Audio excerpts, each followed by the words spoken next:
YouGov have published another poll in which they're saying that everybody wants COVID passports. And I find this a bit dubious. I don't know a single person who wants a COVID passport. Me neither. I have And no I've idea. asked, you know.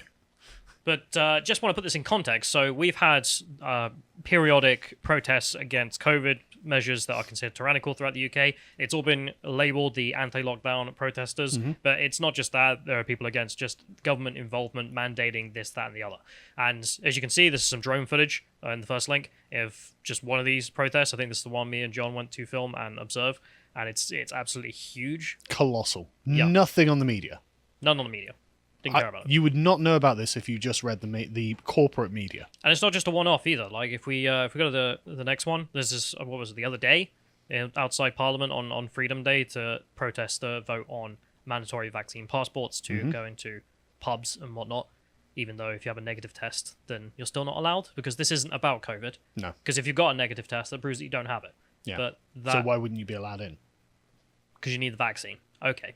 So this has been going on endlessly. And, well, that's one data point we can point to of a lot of people upset about this. You can point to the other data point of the lived experience of people in the UK who don't know anyone who's in favour of vaccine passports. And then we can see the fact that these are still popping up and going up. So we go to the first image.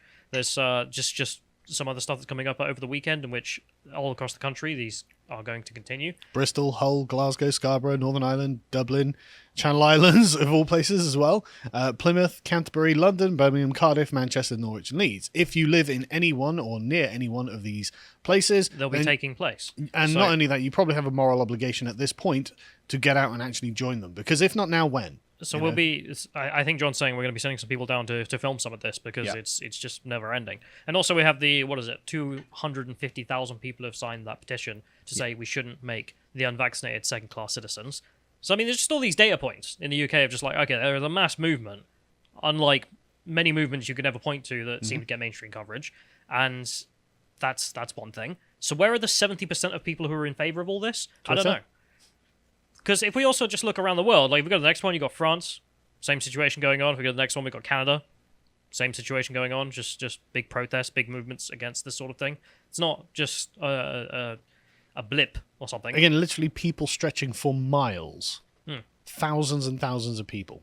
And yeah, here's the YouGov poll if we can get it up. 71% of Britons support people being required to show proof of double vaccination in order to get into nightclubs. I just don't believe you. I just don't believe you. Who? I love the idea that 90% of 65-year-olds are like, yeah, my children or my grandchildren have to be vaccinated to go into a nightclub. Or no, me, I need to go to the nightclub. Like, Like it's what? not going on. Also, 57% of 18 to 24-year-olds support that. Don't believe it. No one believes this. This is just obviously not the case. Like, your sampling is unbelievably bad. And if it was a one-off, maybe you could try it up with just being, we've got bad sample size or something. It's not. There have been a lot of mockery of this. So we go to the next one. You've got Richard Tice mocking this. Extraordinary. Within hours, most big controversial government policy announcements, YouGov come out with a supportive poll. Never one that disagrees with the government. Coincidence. Really makes you think, doesn't it? Yeah. Of course, there's some other mocking, which I really enjoyed, so we go to the next one. Breaking. YouGov poll found that 137% of Brits support vaccine passports. Absolutely love it. Yeah. But I also mentioned here the Minister for Vaccines. He's the co-founder of YouGov. Nadim Zawi, the vaccine minister and the founder of YouGov. And they keep getting polls that totally, overwhelmingly support their initiatives. Wow, this is just really, really democratic. This isn't Banana Republic stuff or anything like that. Who knows? But we're not the only ones to notice this. Nigel Farage noticed this on the show he did recently, the Talking Pints thing, which I'm really enjoying, by the way. He's doing decor, brilliantly. fantastic. He's doing brilliantly. So let's play the clip in which he mentions about this. And here's the funny thing. You have your view about lockdown and about our essential freedoms and what the limits of government are. And I'm very much with you on those. And many at GB News. Not everybody perhaps, but many at GB News are on that side. And yet you look at these YouGov polls. Sort of every Sunday I see them in the Times or the Sunday Times. And I look at bewilderment. I mean, I can't believe that this country that I'd always thought was one of the great beacons of liberty and, evolving since Magna Carta, this relationship between the individual and the state that left us way freer than the rest of Europe or frankly, the rest of, much of the world, our common law evolutionary system.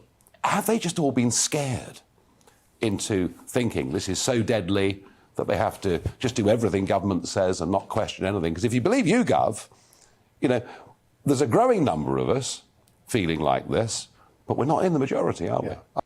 If you believe YouGov, that's the point, though. Yeah. I mean, I've signed up to YouGov's polling system because I know that that's what politicians are looking at. Therefore, might as well be in there, right? To try and make it a bit more based and red-pilled. Yeah. And the surveys, I think your wife also did this, and the surveys you get are never about politics. No, she always gets very, very tepid things because my wife is basically far right.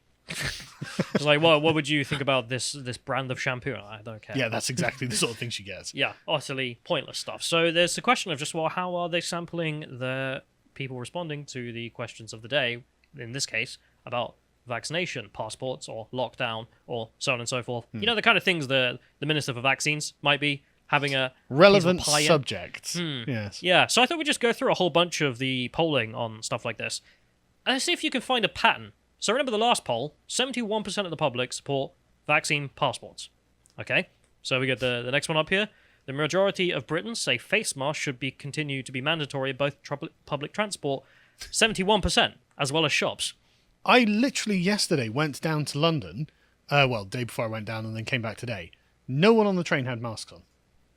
71% still support it. No one. Okay, no, that's not true. I saw one or two people, but out of The 71%. Yeah, out of literally hundreds and hundreds of people on the trains, one or two people had masks. Yeah, I love the idea that you've got the like three guys in the corner with the masks who are just like holding signs like we are the 71%. So let's go to the next one, in which there's another poll here. 71% of English adults support delaying the lifting of lockdown by 4 weeks. So this was back in June. When? What? Doubt it. Nearly 3/4 of the population, eh? Really? Who believes that? So then we had a little bit further back, in which in April they were talking about the vaccine passport being real or not. And as you can see here, you have 70% support the idea of a vaccine passport system being rolled out at the time. Interesting. And then if we go again to April 1st, 71% of Britons believe that under 16s should be vaccinated against COVID-19. What? No Who way. believes this? No way, no way. Who believes this stuff? Like, there is no way. I don't know anyone who would sign off on that, because it's just like, look at the death numbers, and for under 20, well, for under 30s, it's tiny. Well, the average age of death is 82. I know, but the chance of death from COVID is an exponential, gets higher when you're older. And when you get younger, it becomes tiny, which is why for under 20s, it's not really a concern for the government. It's less than 0.1%. Under 16s? What's going on?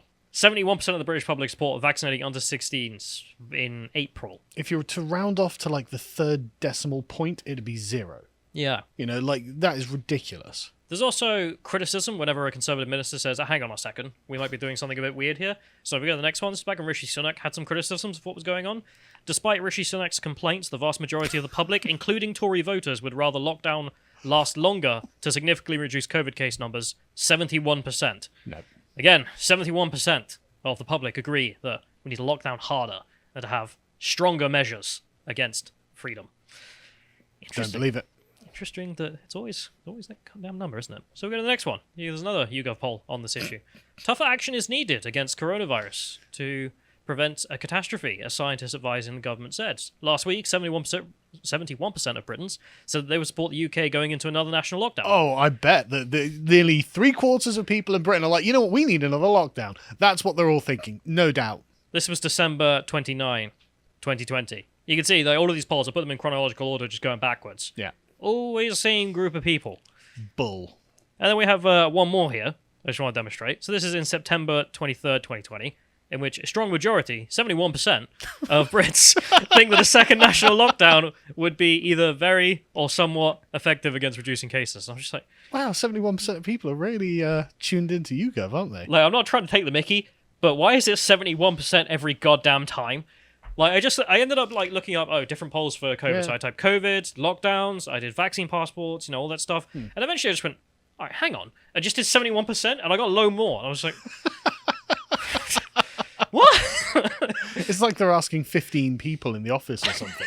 And so you always get like, the sort of the 6 that aren't interested and say, right, that's the 71% or 5 or whatever it is, and yeah. 71% of the YouGov office. Yeah. Believe in this. Yeah. Every single poll on COVID, it's the guys in the office make the decision. So just to be clear, even if, let's for a second indulge in the wild fantasy that nearly 3/4 of the country agree that we should all be tyrannized forever because of COVID, let's assume that's true, and they're not actually just fiddling the numbers in the back end, which seems much more likely, doesn't it? It doesn't even matter because YouGov is representative of nothing. YouGov is representative of a self-selected Twitter group. People... It's internet polling. Internet polling. And you sign up, and then they send you polls, and if they don't like you, they send you polls about shampoo, and if they like you, then they'll send you polls about...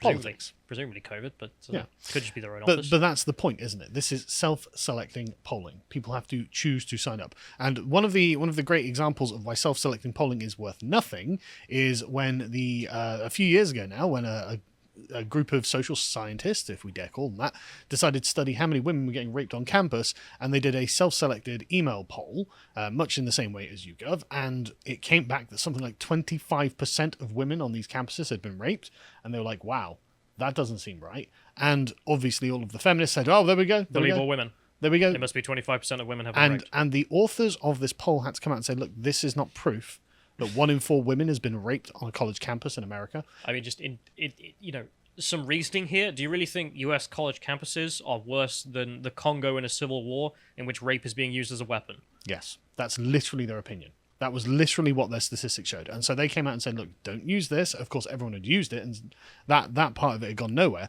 Because, of course, the problem with self-selection is that people who are interested in that subject, say women who may have been raped, are more likely to even care about this and then give them the information they're looking for, and people who haven't will just ignore it, and you don't get that data. This is why you need randomized polling of the public. To have any kind of reliable polling, this is nonsense. YouGov means nothing. The idea that 70% of the public support COVID vaccine passports, lockdowns, endlessly. Like, no one can believe this. No one is dumb enough to believe this. But the mention earlier that the vaccine minister for the Conservatives was a co-founder of YouGov, causing a little bit of concern. I decided to look up on him on theyworkforyou.com. Turns out it's a little bit worse than that. So if we can get this up, so you can see him there. We go through the images. The first image is just him, so you can see that he's the vaccine minister. If we go to the next one, this is on his Wikipedia page, in which he was the co-founder of YouGov, and also their CEO from 2005 to 2010.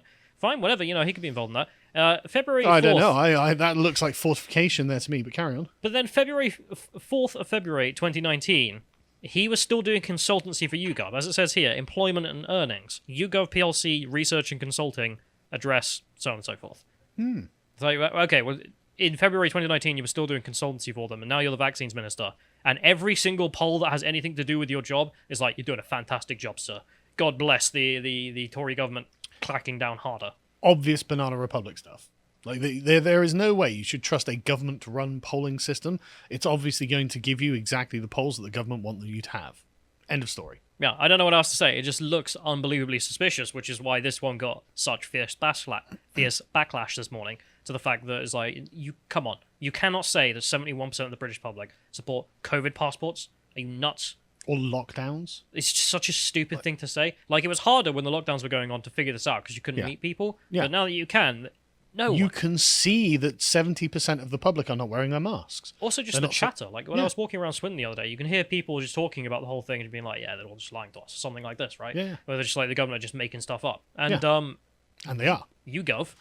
And we know how. We know exactly how. One of the government ministers founded an internet polling company that gives the government exactly the polls they want that would justify all of the tyrannical lockdowns and various other measures they're trying to implement. Yeah. There's also the fact I looked up, I should have included this, which is YouGov share price, because it's you can publicly buy shares. It's been ticking up quite good. Oh, has it? Yeah, incredibly well. If you enjoyed this segment from the podcast of the Lotus Eaters, you can watch the full broadcast live every weekday at 1 p.m. UK time on lotuseaters.com.